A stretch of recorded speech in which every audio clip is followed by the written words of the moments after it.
Poultry madam, আপনার মা বাড়ি থেকে ফোন দিয়েছে, দ্রুত ক্যাম্পে আসুন। হ্যালো মা, তুমি কেমন আছো? ভালো আছি মা। আমি তোর জন্য কালটা বাঙুরুর সাথে বিয়ের দিন ঠিক করেছি, তুই ছুটি নিয়ে চলে আয় মা। ঠিক আছে মা, আমি কমান্ডারের কাছে ছুটি নিয়ে চলে যাব। স্যার, আমার বিয়ে ঠিক হয়েছে, তাই আমাকে 1 মাসের ছুটি লাগবে। ঠিক আছে, যাও 2 মাসের ছুটি নাও আর মা হয়ে ফিরে। তোমরা লাইক কমেন্ট করলে আমি দ্রুত বাড়িতে পৌঁছাতে পারবো। পোল্ট্রি, তোমার ছুটি বাতিল করা হয়েছে, বর্ডারে হামলা হচ্ছে, তুমি দ্রুত বর্ডারে চলে আসো। অফিসার পোল্ট্রি, বর্ডারে শত্রু চক্র চলছে, তোমাকে যেভাবেই হোক থামাতে হবে। তুমি দ্রুত ফোর্স নিয়ে বর্ডারে চলে যাও। তোকে বলেছিলাম এই সেনাবাহিনীর বাড়িতে বিয়ে না করতে। দেখলি তো, বিয়ের সময় পার হয়ে যাচ্ছে, এখনো কনের হদিশ নাই।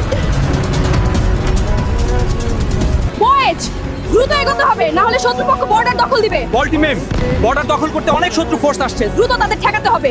Keep firing. We need support of them. Hold the ridge. চল বাবা। এই বাড়িতে তোকে আর বিয়ে করতে হবে না। এই তো আমার সোনার মেয়ে চলে এসেছে।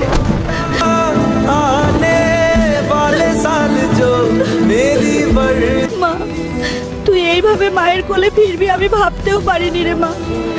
আমাকে তুই ক্ষমা করে দিস রে মা।